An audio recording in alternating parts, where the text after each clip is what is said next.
Shalom. Miryam is gone. Aharon is gone. Moshe has received the verdict at Miryam. He will see the land, but will not enter it.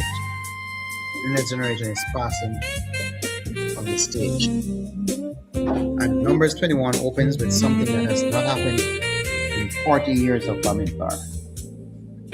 Israel fights and wins. The Canaanite king of Arad attacks. Israel makes a vow to the Creator and utterly destroys his cities. It is the first military victory of the new generation's march. And then the serpents come, and the bronze serpent is lifted, and a song is sung at a well. And Sichon falls, and Og falls. And by the end of Numbers 21, Israel is standing on the eastern bank looking across at everything the Creator promised. Numbers 21 is a chapter where the new generation turns the corner. Stay with me. Welcome to AsahxMusic Torah studio, where we worship with sax and walk in Torah. Numbers 21 is one of the most movement-filled chapters in all of Bamidbar. After 10 chapters of organization, purification, crisis, and grief, Israel begins to advance. The chapter covers 5 major moments: the defeat of the king of Arad in verses 1 through 3, the bronze serpent in verses 4 through 9, the well of Bear, and the march songs in verses 10 through 20. The defeat of Sichon, king of the Amorites, in verses 21 through 32, and the defeat of Og, king of Bashan, in verses 33 through 35. Like and subscribe, because Numbers 21 has a word for every person who is standing at the edge of their first real victory after a long wilderness season. The new generation moves differently. Let's look at it. All right, we'll look at verses 1 through to 9.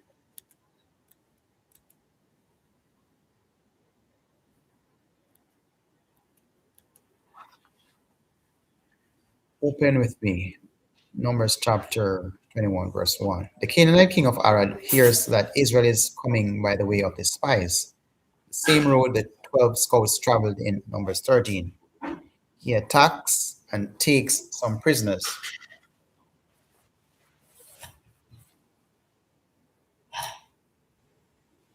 Israel makes a vow: if you will indeed deliver these people into my hand, then I will utterly destroy their cities. The Creator hears. They defeat Arad and utterly destroy cities, and the place is called Korma, or destruction. Verse 4 now. They set out from Mount Or by the way of Sea of Reeds to go around the land of Edom, and the soul of the people became very discouraged on the way. Verse 5. And the people spoke against the Creator and against Moshe.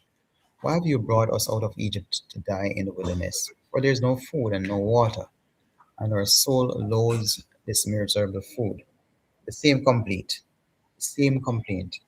After military victory on the road toward the promised land, the generation has changed, but the complaint is familiar. The Creator sends fiery serpents, Nahash, among the people. Many Israelites die. The people come to Moshe and confess, we have sinned, for we have spoken against the Creator and against you. Pray to the Creator that he takes away the serpents from us. Moshe prays, and the Creator gives the instruction: make a fiery serpent and set it on a pole, and it shall be that everyone who is bitten, when he looks at it, shall live.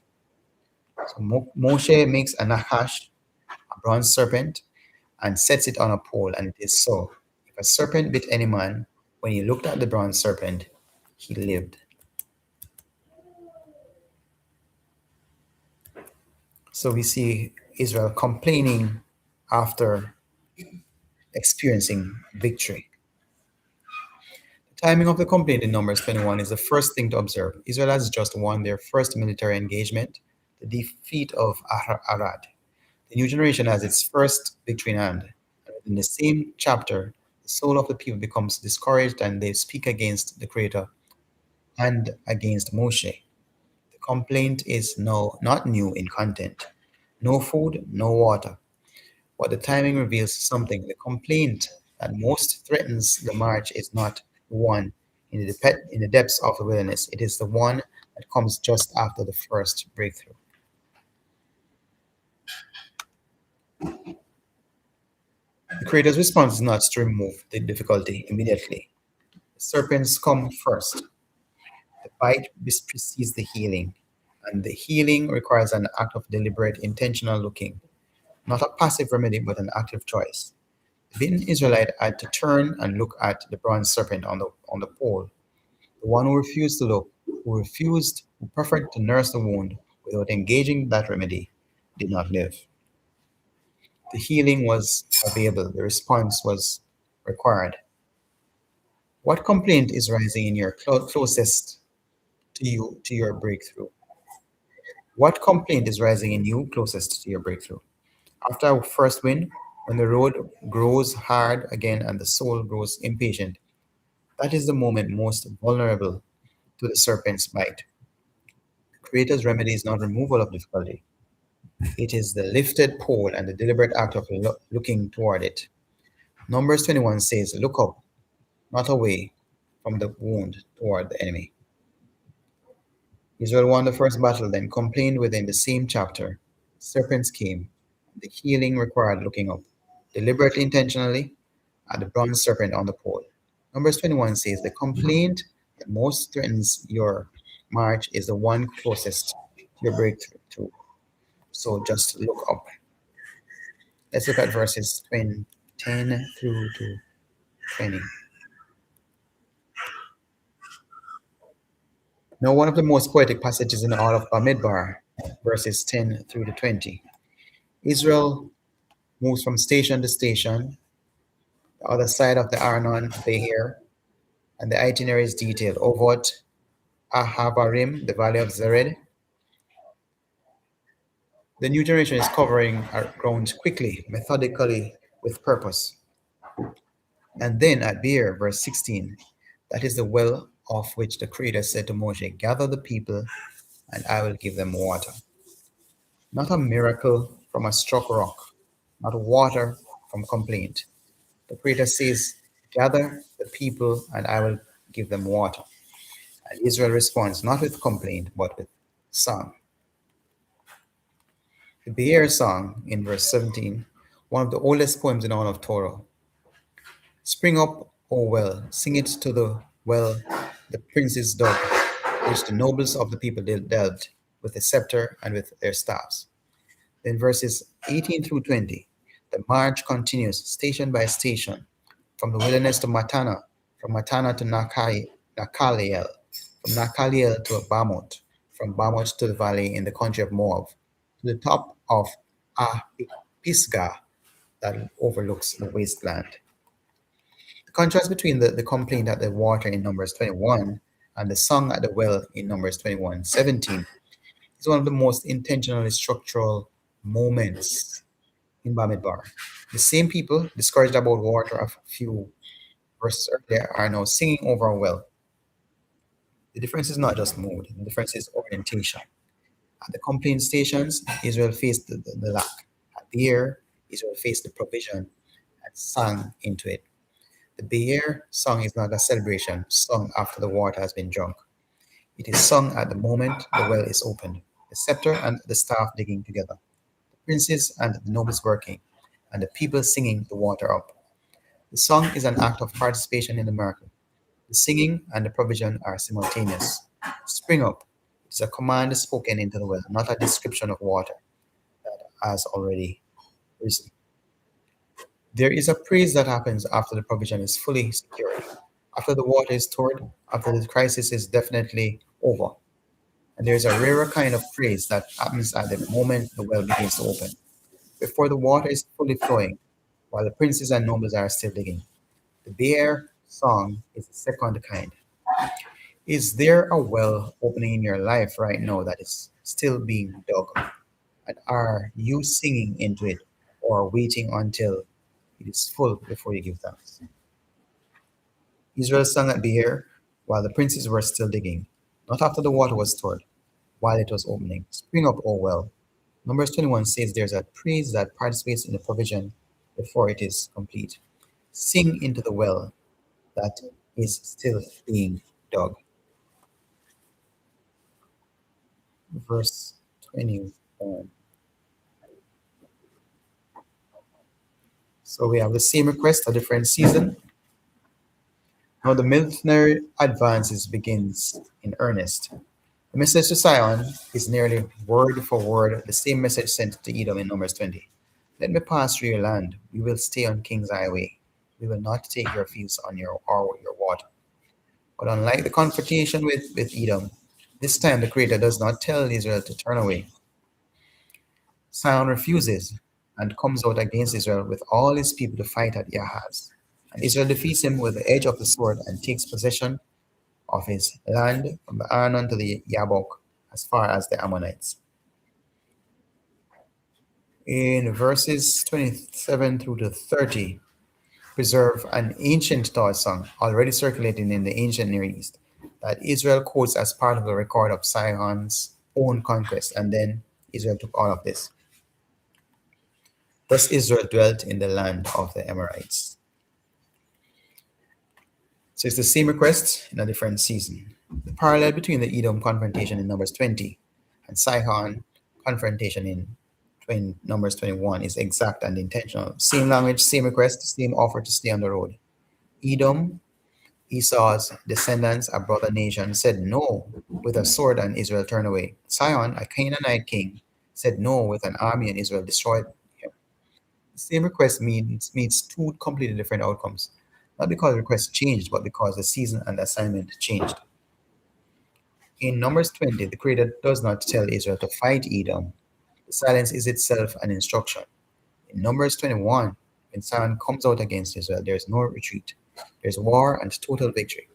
The Creator had already determined, do not contend with Edom, for that land is not yours. But Sihon's territory was assigned to Israel. The door that stayed closed at Edom opens entirely at Sihon. The timing of the target belonged to the Creator, not to Israel's persistence. Not every closed door in your past was a failure of faith. Some were closed because that territory was not yours. Edom's road was not Israel's road. But when the Creator assigns the territory, the same people who turned away from one sword advanced against another army and win. Are you still pressing on the Edom door, the one that the Creator has already indicated is not your territory? Sichon advance comes on the Creator's timetable. Trust the closed doors as much as you trust the open ones. Israel made the exact same request to Edom and Sichon. Edom said no, Israel turned away. Sichon said no, Israel won. Same request, different season, different assignment. Numbers 21 says, not every closed door was a failure of faith. Some were just not the territory. Verse 33.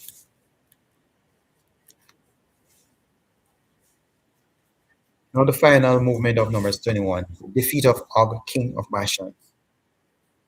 Israel turns and goes up by the way of Bashan. Og, king of Bashan, comes out against them, he and all his people, to battle at Edrei. And the Creator speaks directly to Moshe in verse 34. Do not fear him, for I have delivered him into your hand with all his people and his land. And you shall do to him as you did to Sihon, king of the Amorites. Do not fear him. The instruction is given before the battle.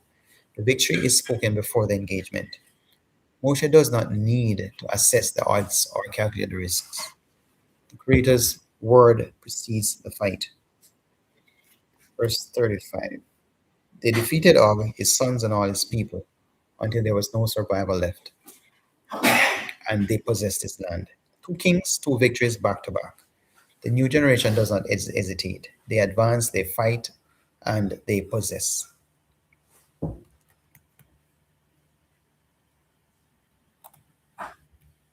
Creator's word to Moshe before the battle with Og, do not fear him, is not a reassurance offered after doubt is expressed.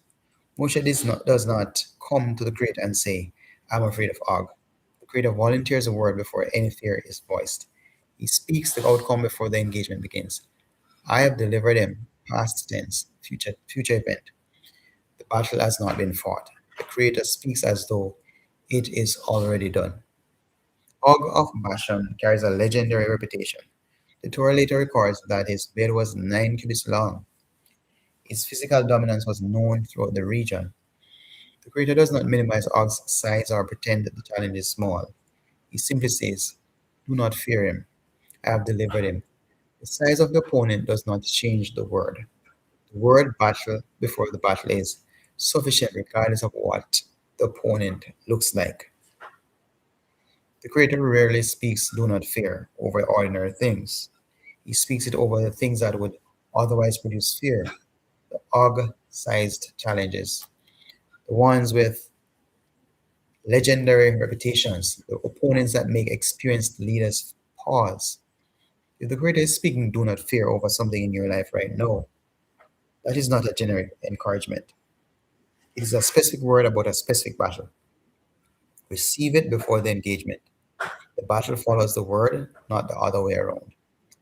Before Israel fought Og, the Creator told Moshe, "Do not fear him, I have already delivered him." The victory was spoken before the battle. Numbers 21 says, "Receive the word before the engagement." The battle follows the word, not the other way around.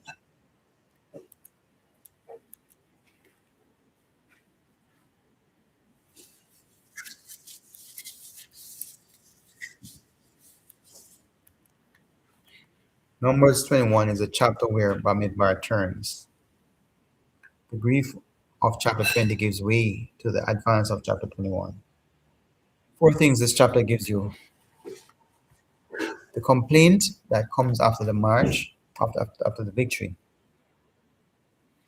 The most dangerous discouragement is not in the depths of the wilderness, but just after the first win. When the road is still long, look up toward the remedy, not away from the wound. Song at the well that is still being dug. The bare song is praise spoken into a provision still opening.